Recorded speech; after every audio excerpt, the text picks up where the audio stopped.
All right, good morning to you, everybody. I'm Mark Sudduth here. Welcome to Talking Weather. It is Thursday, 22nd day of January 2026 still, and this month is going to have about 64 days, and we're in day number 22. Isn't that right, CJ? Yes, it is. Yes, it is. It's going to be an interesting weekend, that's for sure. Did you get that text that we can update the thumbnail? Because Yep, I'm on it thank you. right now. I appreciate that. You want to know what Um, kills me? It was only zero point 0.2 megabytes over the limit. Oh, come on, YouTube. People are uploading 10 hours of fireplace video and you're Right. worried about my 2 megabyte plus file. Yeah. Anyway, we have CJ Morgan down there in Southwest Florida. I'm not in my office, still on the road trying to get back from New York, where I was covering lake effect snow with Greg Nordstrom. And so we're in the hotel here in Woodbridge, Virginia, near the Potomac Mills area. What's up, Okay. DC? Good to see everybody. Yeah. Um, and yeah, we have a lot on our plate. I've only got about 57 minutes left until they're going to start knocking on my door, probably, to get out of Right. here. So I want to try to be as quick as I can. And we do have quite a bit to go over. So, Yeah. with no more ado, without further ado, whatever that means, did you take French in high school? I did not. I took Espanol. Gotcha. I don't know what ado means, but Um, we'll ditch it. So without further ado, let's go over the bullet points for today. Bitter cold, that is the big ingredient for getting a big winter yep. storm. You got to have that deep Arctic air, and we've got that. Bitter cold moving south as we speak, and that is going to set the stage. And certainly you all are very well aware of this now. Major long duration winter storm. And then we're going to talk about, boy, the old algorithm really served it up on this one. Exploding trees. Really? And yeah, we'll address Floating that. trees. Yes. Wait till you see this. Are you aware of it, CJ? I don't think so. I've also been Good. off social media the Right. last 2 days. Right. So Right. Well, you're in for a real treat with that one. interesting. And then we're going to do some checking in with Jen related We to will. what we do here mostly is hurricanes. That's our forte. And she's Right. got a good one today over there on the west coast of Florida related to Helene. Yep. All righty. So I can move along here. Let's show you this, just a couple of things. I don't have a map for it. We'll get the maps back tomorrow when I'm home in the office. Everything will be back to normal. Right. Anyway, the national high and low temperatures, I think it's always important to get context of where things were, where we're going, and so forth. And it was 80. All we could muster up in the lower 48 was a measly 80 degrees. That's how you know it's getting Yeah. cold. And then, so let me do this, then I'm going to, too much in my brain. I was thinking about something related to this and disregard those weird aliens below. I don't know what the hell that is.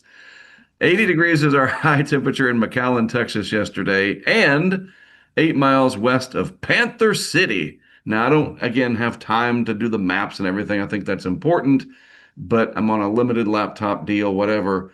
Do you know where Panther City, Florida is, CJ? Literally Googling it as we speak. Thank you. Somewhere Uh, down near Naples, I think. Probably. That makes sense. That's my Probably guess. Southwest Florida. Yeah. Anyway, 80 degrees is all we could muster up, minus 20 at Stanley, Idaho. All of these Mm, would have been cool places to show you guys on the Google Street View, but we'll resume that tomorrow. Now, what I was going to right. say about this, with this very cold air coming, it's going to be really interesting to see where the national high temperature will be. And I'm guessing either Florida, way down near you, or Hmm. Southern California. That's my guess, Mark, because we're forecasted to get into the lower 80s this weekend here. So Right. we'll see what happens. Indeed. And then the minus 20 there, that's definitely going to get beat with some upper Yeah. Midwest stuff. But anyway, so let's move along. I like this, just a little bit of humor. Midwest I versus the rest. If you love this can't stuff. handle me at my worst, and there it is, very hot and steamy out in the Oh, Midwest. corn sweat. Yep.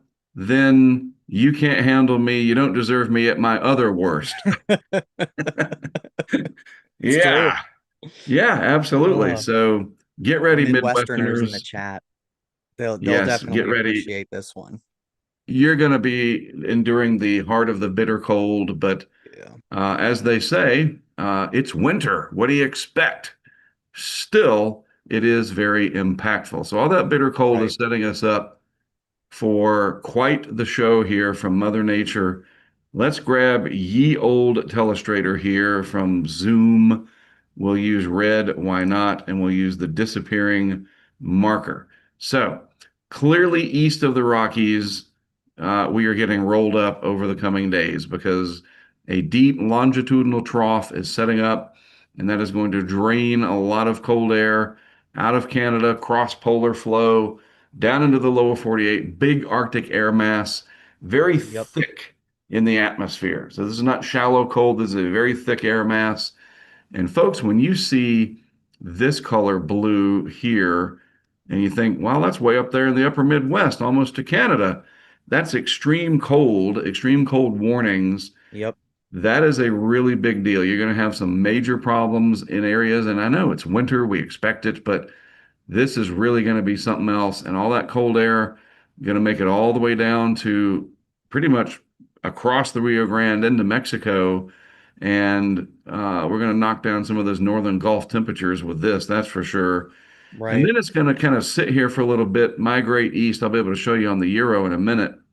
And then another shot's going to come in, and then another. And we may have the chance eventually for one of those Miller A storm systems to develop in the Northwest Gulf, and it's either going to head up the coast and give us one heck of a nor'easter or move on out like this in a more suppressed flat pattern. And that's after we deal with all of this. So there is a lot going on. Let me just click up here in the Northeast to make you aware of a few things. So Greg and I were visiting Erie and Ontario and the downwind lake areas of said lakes. Beautiful part of the country. We'll talk about that another time, show you some of what we did. But we have snow squall warnings. CJ, we got to go through our first snow squall on Nice. Sunday as it came off Lake Erie through Buffalo. And we were eating breakfast at Cracker Barrel, and that thing rolled in. And it was literally like a severe thunderstorm coming in, sort of winter's version of that. Yep. Did your phones go off? No, they did not actually, because it was not enough to meet the criteria of Okay. a whatever, but it was definitely so the warnings went off farther to the east near Rochester and Syracuse, Okay. but it had to pick up a little steam, I guess. Anyway, Yeah, no, I gotcha. snow squalls, very interesting, very disruptive, but New York's still in the thick of it. We'll see the Empire State again real soon, I'm sure, one way or the other. But we already have winter storm warnings here in parts of Oklahoma with Yeah. winter storm conditions, snow and ice, precipitation types. The Weather Service, let me drop back to full screen for a minute. Definitely having their hands full. Maybe I can drop back. There we are. Turn your camera With on, Mark. this storm, I don't know why it does that. It's annoying. And I think I'm still blank. It's all right. Go ahead. Let me mess with the laptop lid. This old laptop is the problem. See, There you there go. we go. Um, Weather Service definitely has their work cut out for them, as well as anybody in the weather enterprise trying to communicate what to expect, because this one is very difficult. We know there's going to be a big winter storm over a large area covering pretty much everywhere east of the Rockies. But exactly who gets what, when, how much, how long, that's literally going to change from hour to hour and certainly model cycle to model cycle Exactly. because it's a different type of setup than we're used to seeing, not your classic disturbance coming across, and then you get the low off the coast of Jacksonville, Florida, and it goes up the East Coast as a like No, the this is Miller going to A. be, yeah, this is going to be right across the continent. It's going to come. This has a very reminiscent pattern of what we saw in the winter of 2009, 2010. Right. That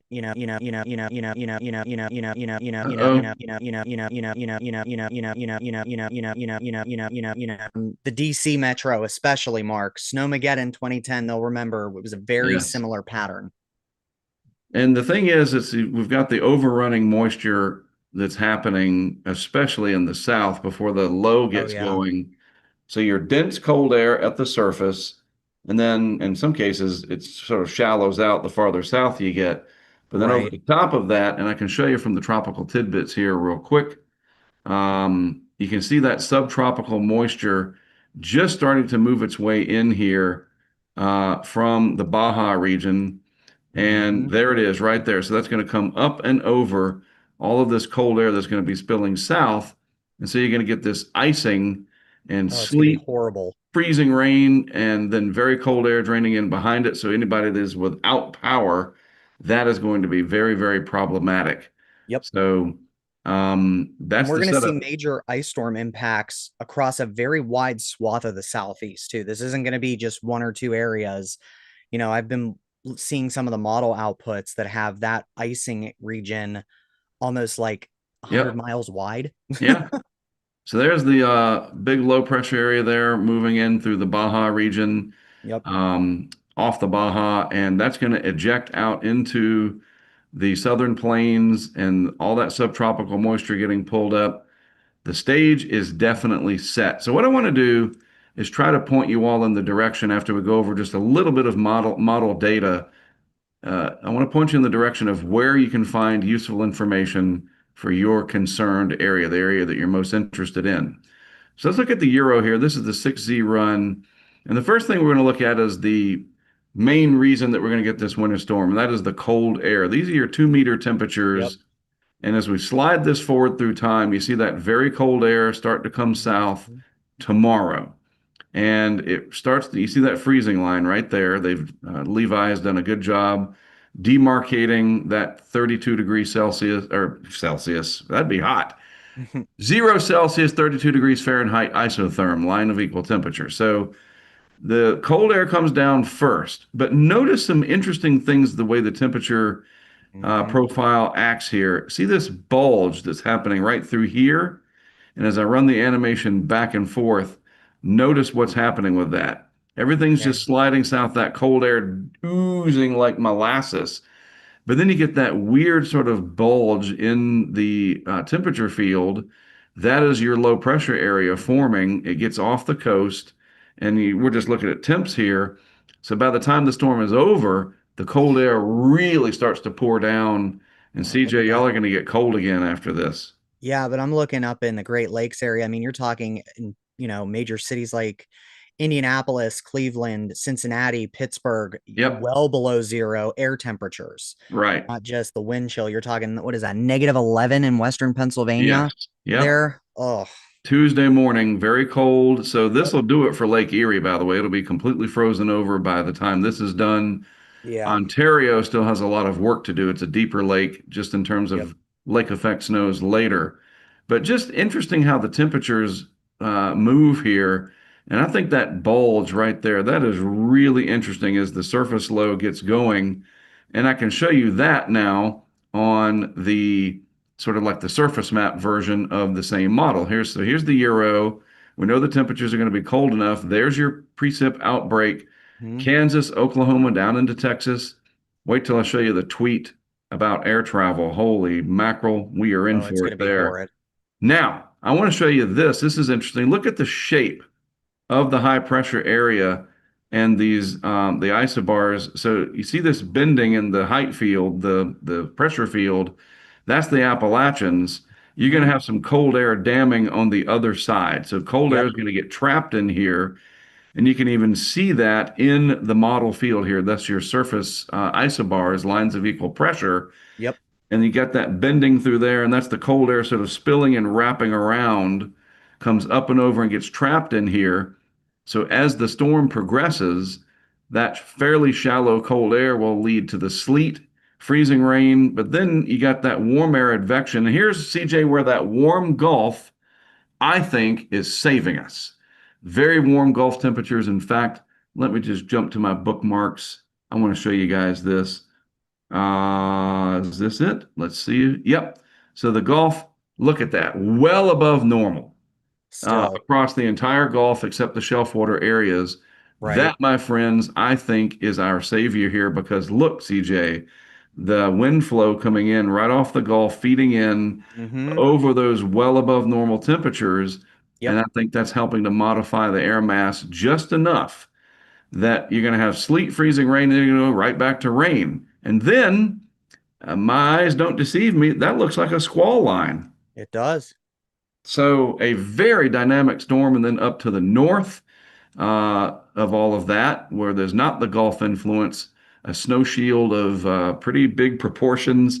So people in New York and Pennsylvania into New England, not your classic winter storm in terms of the track offshore, but a low pressure area does get going.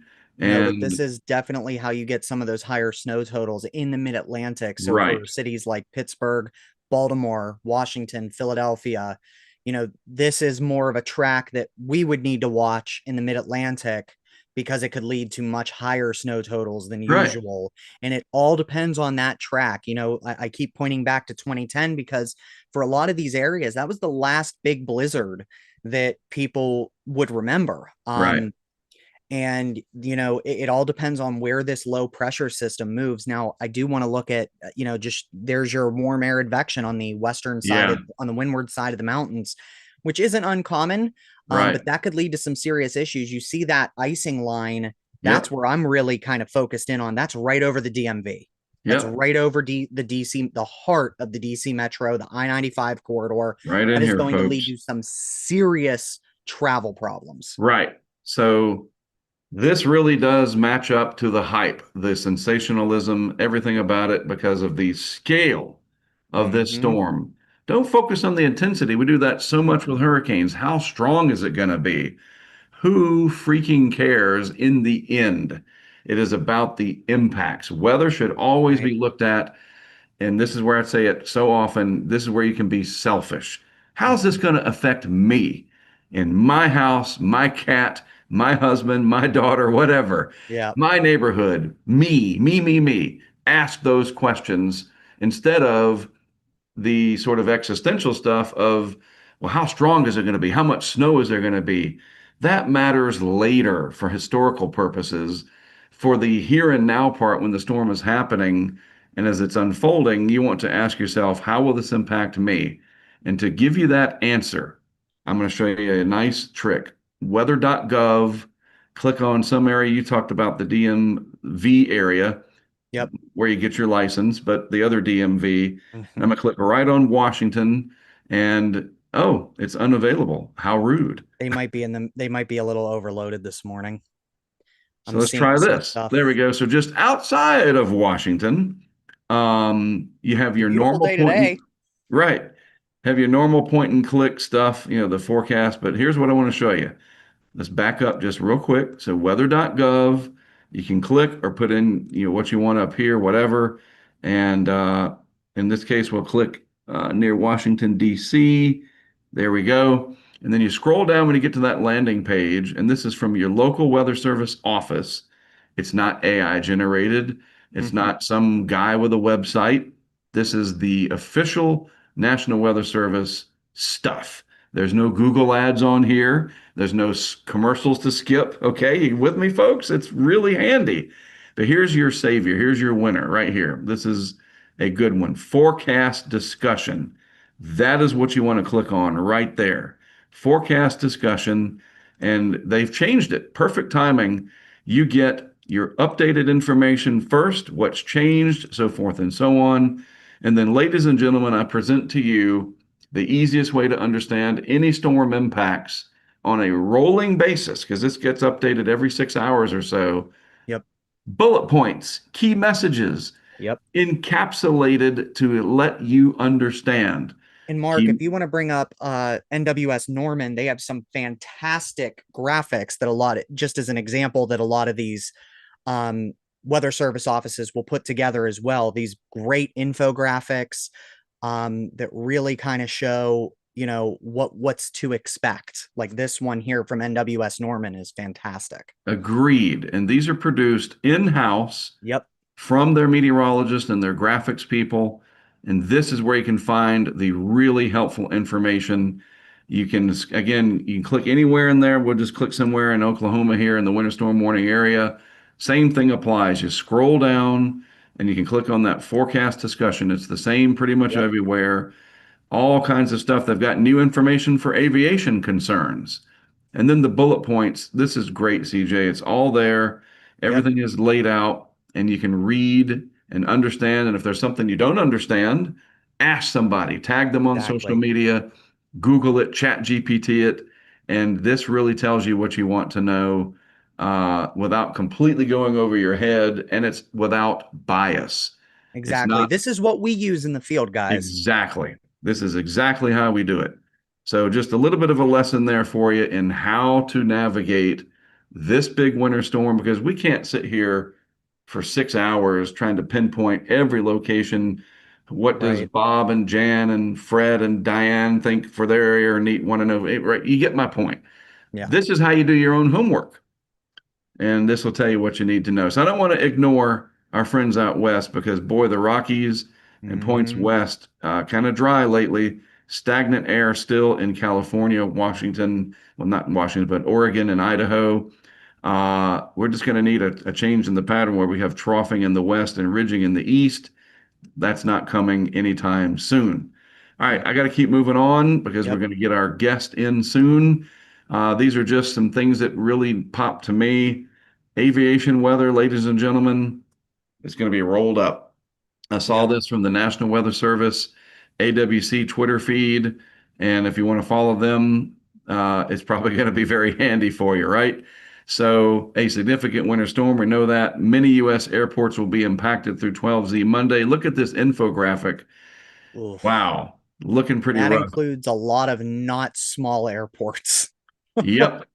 So, if you're traveling from Saturday on, really Friday night on, by air, don't. I mean, unless you absolutely Yeah, have to. A I lot of would. people are going to be stuck. We're going to see a lot of complaining, a lot of upset people because a lot of people are not aware. They did, well, I'm flying from Cincinnati to LA, and LA is fine. Okay, well, Cincinnati's not, and Dallas is not. Yeah. OKC is not. If So you have any connections on any of the big three airlines through their major hubs like Dallas, Charlotte, Atlanta, Philly, New York, Boston, Logan, just leave don't. today. Go today if you Yeah, or can. go today or wait until after the storm has passed and things kind of clear up because it's going to be a really rough go if you have a flight down into Florida and you're coming from the upper Midwest like Nebraska and even Colorado. We'll use Colorado. Good Right. chances are you're going to see delays, especially if you have a connection through any of the major airports here in the southeast. So expected impacts. These are uh, unpleasant. Yeah. IFR, ceilings and low visibilities and heavy snow, freezing rain and sleet. Instrument flight rules. Moderate or greater turbulence at I was cruising about to say altitude. turbulence in these systems Pass. is, yeah. Moderate or greater aircraft icing impacting takeoffs and landings. Pass. Yeah. Plan for de-icing operations and snow removal on runways. This is bad. This is Hmm. going to be a big hit economically for several days to the airlines. It's going to be a big hit on people traveling for business. This is going to impact interstate travel when we're talking now back to ground transportation. Yeah. This is a big deal. It really is, and it's going to be with us for several days. Long duration, high impact. All right. All right. So let's keep on moving. Rumors of storms. This is the big one so far since we have done this show, which Yep. began December 1st. I heard it through the algorithm. That algorithm served up a doozy yesterday. Are you ready for this, CJ? Max Velocity tweeted out his Exploding tree risk. yes.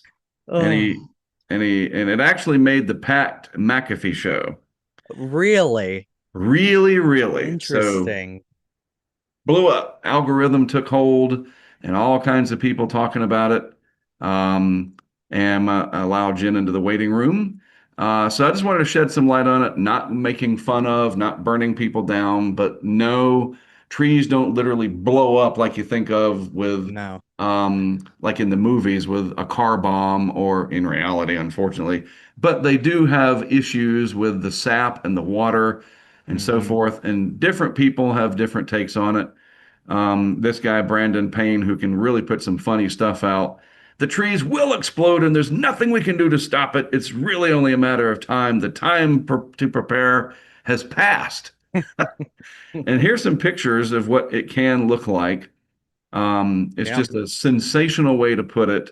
Exploding tree risk. But then Tom walks, he's on Fox, right? No, the trees are not going to explode in the cold. While it is possible in very cold conditions for the water in the sap to freeze, causing the bark to break and create a loud pop, probably scared everybody out in the hallway.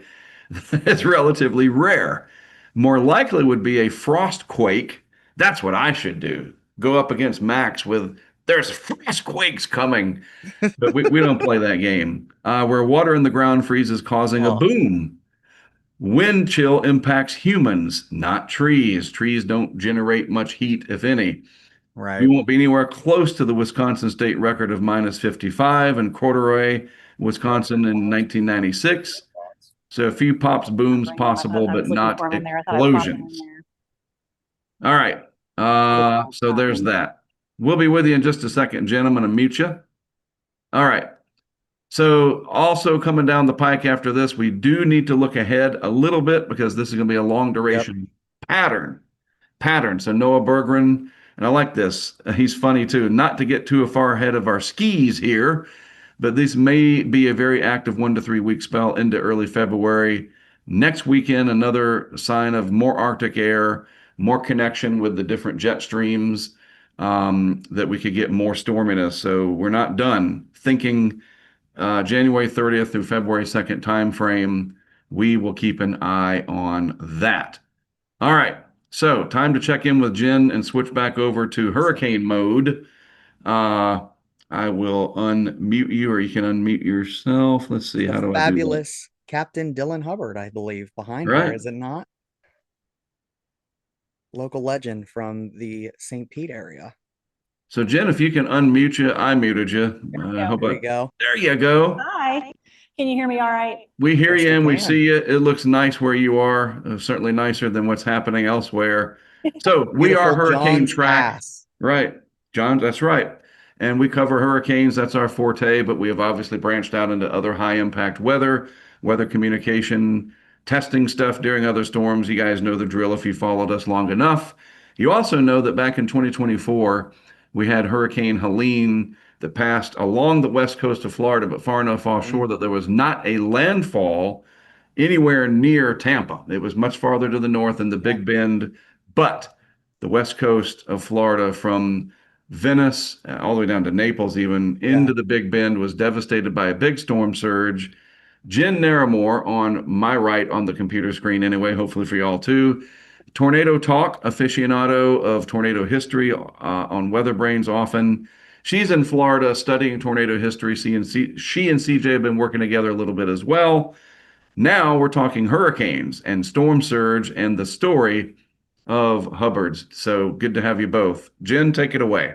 Hey there. Yeah, I found this handsome gentleman to talk to. This is Dylan Hubbard, owns Hubbard's Marina here on Madeira Beach. And I am up here. I'm actually going to be doing an interview for a tornado that hit in 1978 back in Clearwater area. So I'm actually going to be heading up that way later on this afternoon. I have some friends up here too that I'm going to meet for lunch.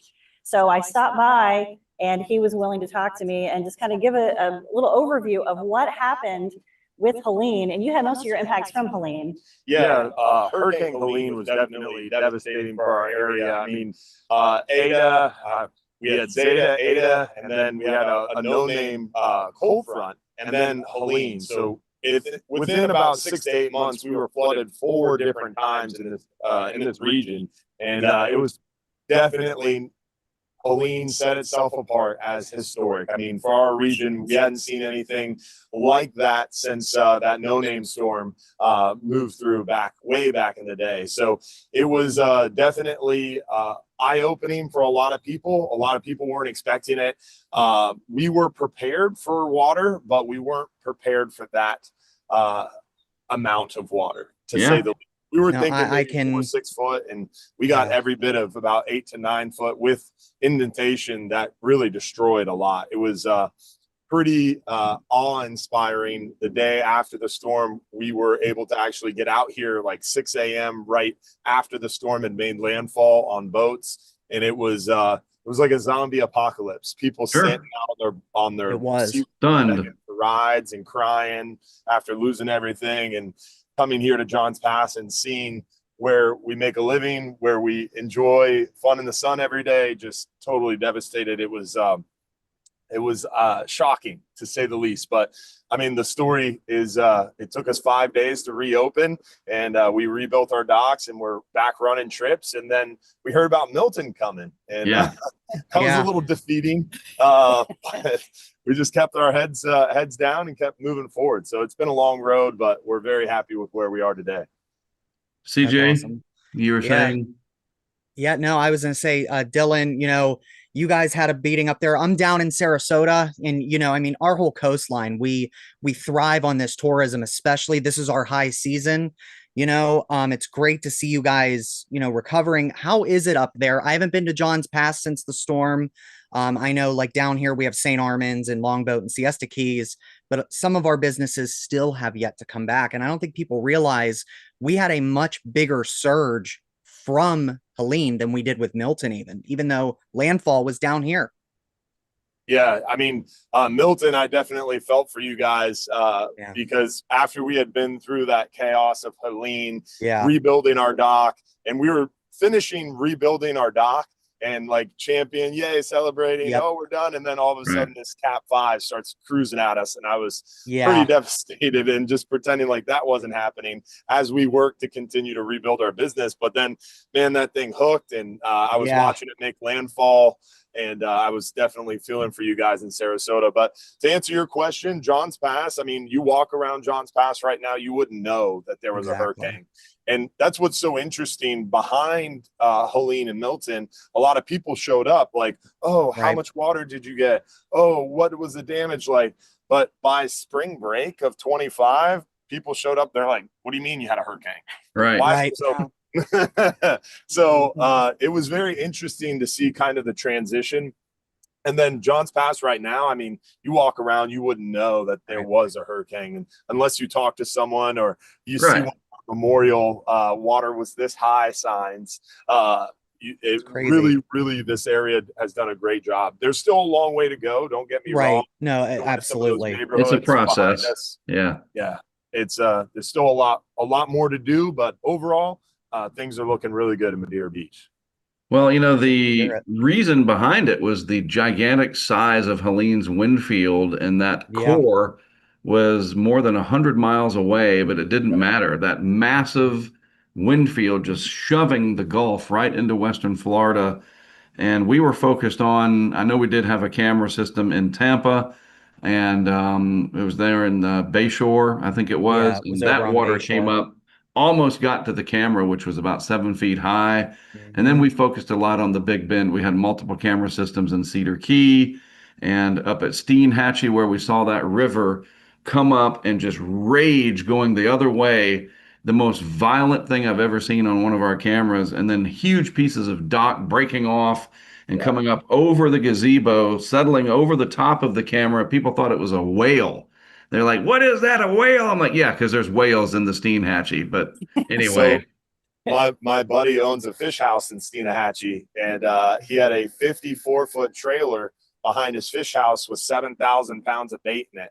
And that trailer ended up 2.5 miles from where it was parked. Oh my God. Home, the bottom of his home was at 27 feet above sea level. He got water in his house. So you think that was just a little over a year or so after Adalia, which did the same thing during the day.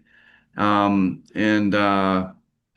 why we knew Greg Nordstrom was helping me with that camera system. We put it right there on that sort of gazebo, that public fish gazebo area right near the bridge, and just to watch it that night.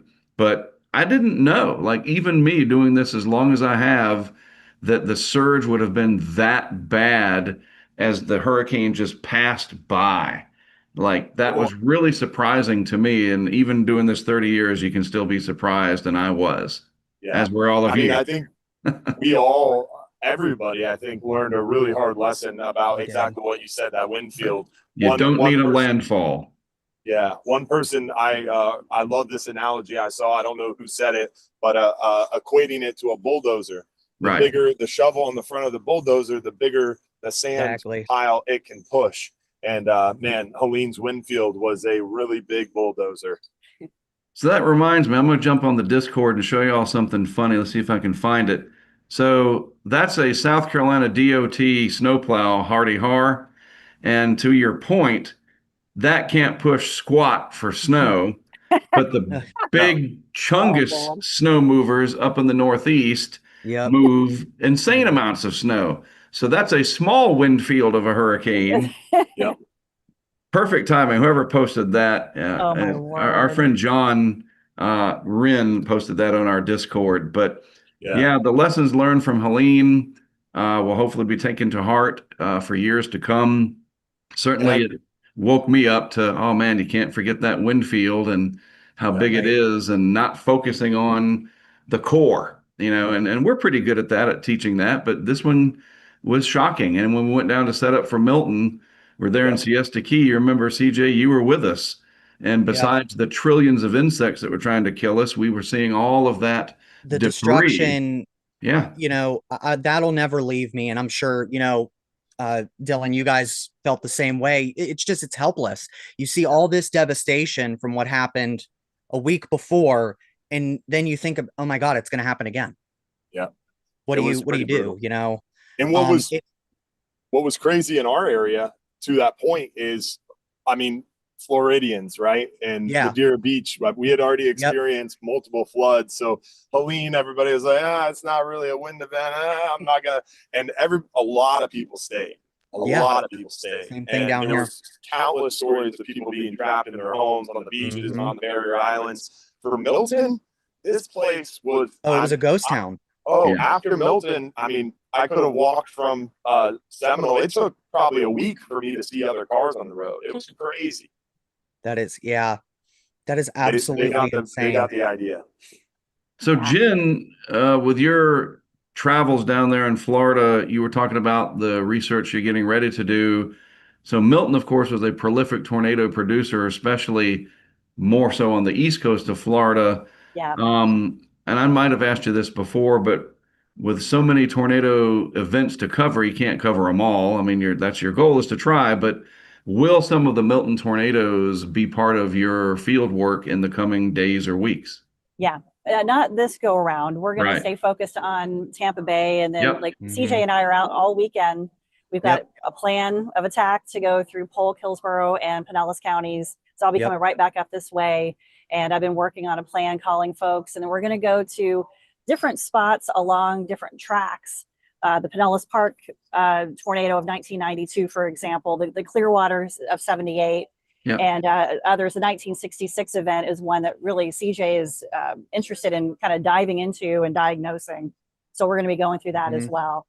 So I think probably for a future trip, I'll plan to go down there. But, a lot of my focus is on the fatality events. Right. And then if there's other tornadoes I can cover, then I try to, but I'm trying to find the names of the people for the memorial. Right. And we've already found a lot of the names for all the different events that we're wanting to cover over the next couple of days of the people that passed away. This 1978 event in Clearwater is devastating because it hit a school and 3 kindergartners were killed.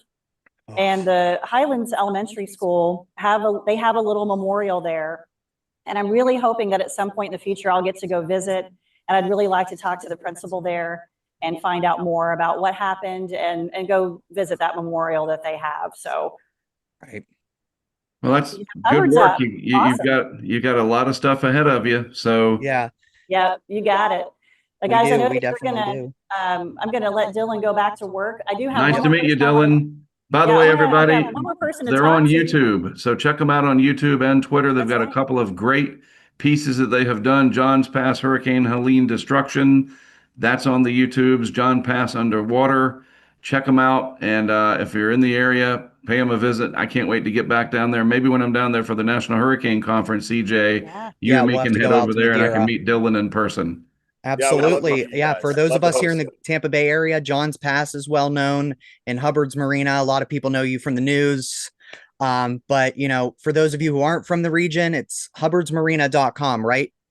Yes, sir. So awesome. And you guys do dolphin, you guys do the whole charters, everything, right? Yeah, deep sea fishing, dolphin, terrific ships, shelling, we do it all. Well, thank you for spending time with us today. We appreciate it. That's awesome.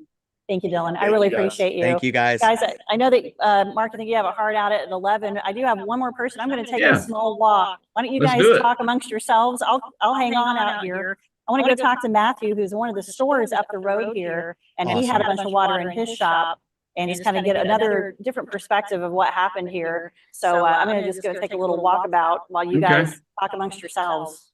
Awesome. Yeah, you know, Mark, that Oop. I think you're muted, Mark.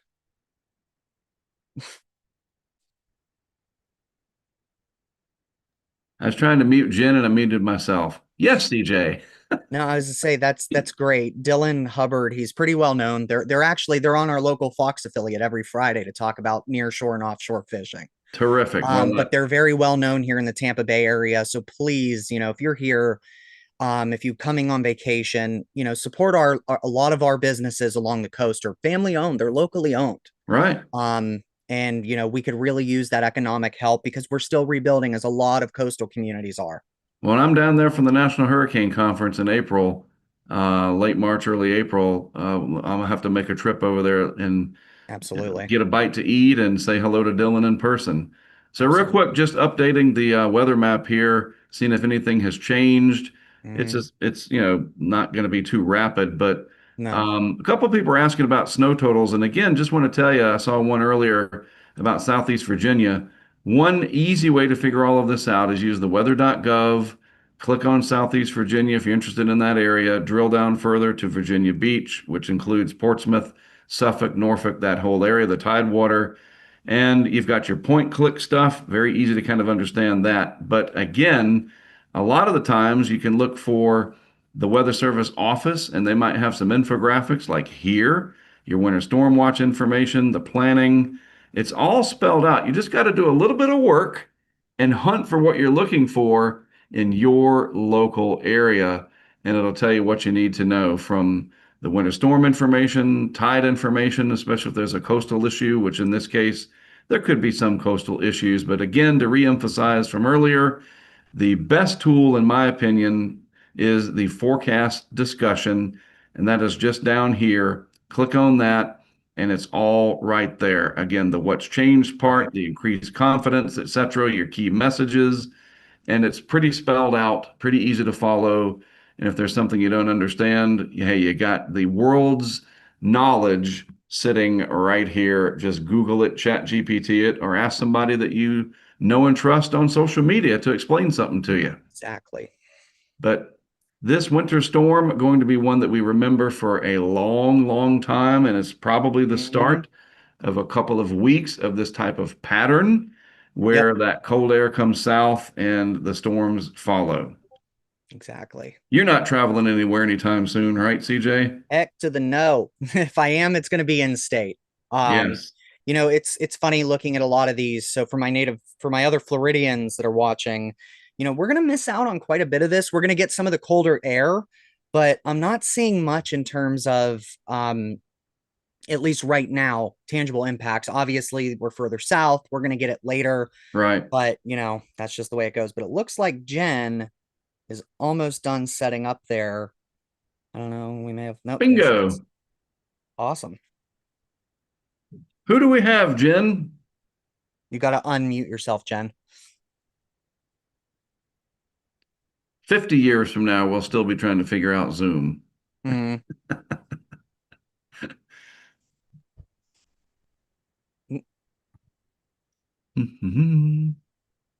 I think she's moving so she can get a better signal. Yeah, we see the stop motion, Jen. Stop motion. I like that. All right. So yeah, I think you're better Having now. a tough time here. We're under the parking garage. I was trying to get Too much rebar. Yeah, and then we lost service because I was under this parking garage. Over here at the Salty Seaman little shop here, backed away a little bit from the boardwalk. And I was going to talk to Matthew real quick. Hopefully he can sneak out here. But he's running solo at the shop. But they had hard how to much walk water away. in here, Matthew? It wasn't as bad up this way, Right, as it was obviously closer to Hubbard's. But here's Matthew real quick. Hey, how you doing? What's going on? Thanks for joining us. All right, so tell us real quick what you guys had to deal with up this way from Helene. So we didn't have it as bad as a lot of the other people had it, especially around all of John's Pass. We're a lot more elevated, and we have the parking garage down that way that took a lot of water in for us. But we did it really smart, and we took everything out of the shop, and we only had about 3 to 4 inches of water.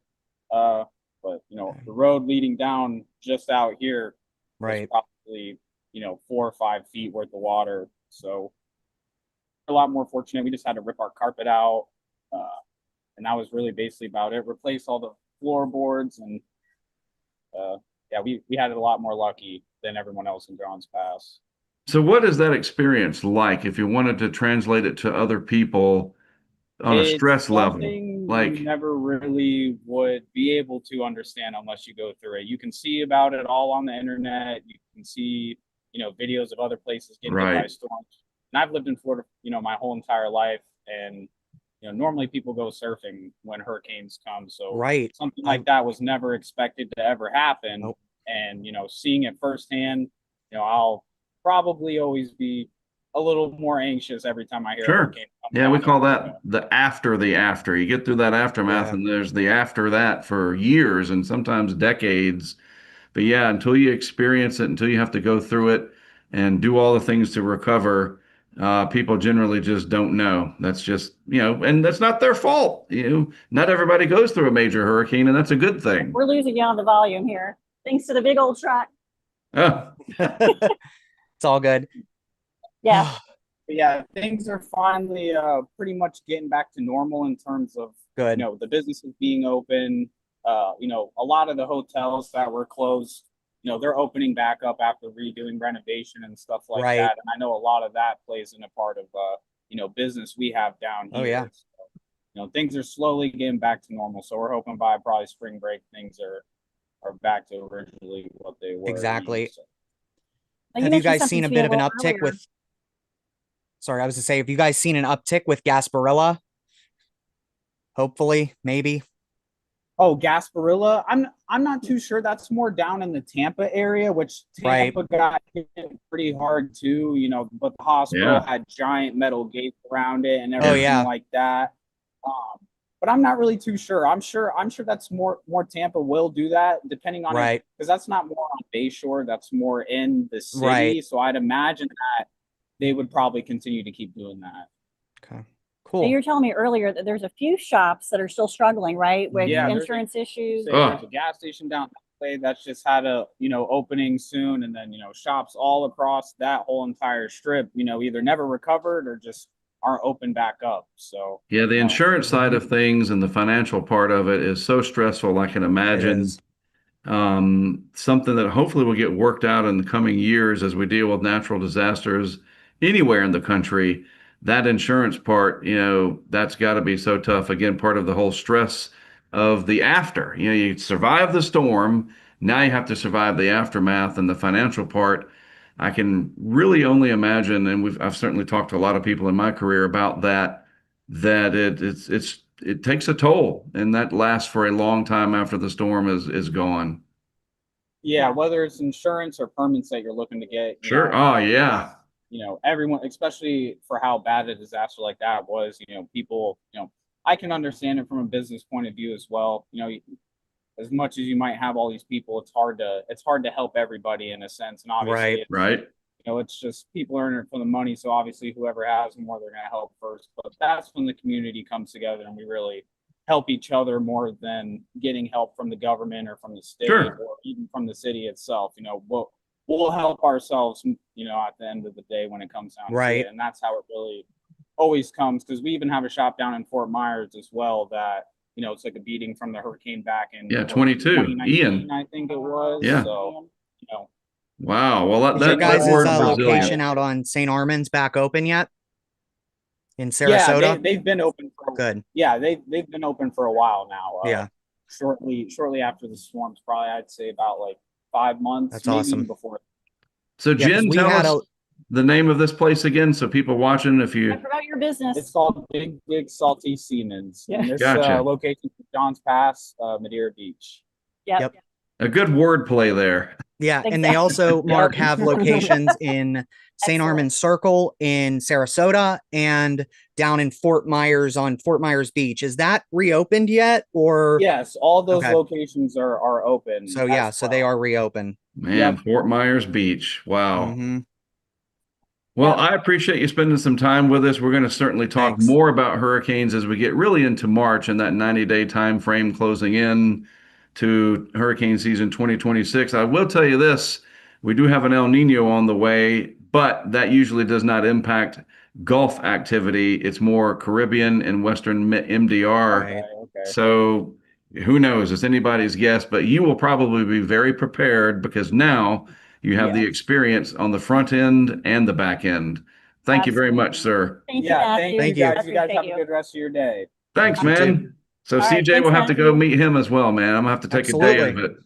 Thanks, it's funny guys, when for you- bearing with me as I'm still trying to figure out this whole. No, thing. we're all friends Okay. here. That's what this This is is great. about. That's Yeah. right. We're just having We're- a conversation. We're and just watching talking push my weather. buttons. Exactly. No, Yeah. Jen, you actually picked two pretty well-known names look at in me. the greater Tampa Bay area today. Yeah, CJ was all about it. He knew yeah, it. no, as soon as I saw Dylan Hubbard, I was like, there's no way. Like out of any Way. yeah, way. She I made know. it happen. Well, thank you, That's Jen, right. for doing So- that. And Absolutely. you guys enjoy watching everybody up north deal with this big winter storm. CJ and I will be covering this one way or another. I know I'll be out and about somewhere. I got to be careful with ice and whatever. I don't Yeah. mess with that.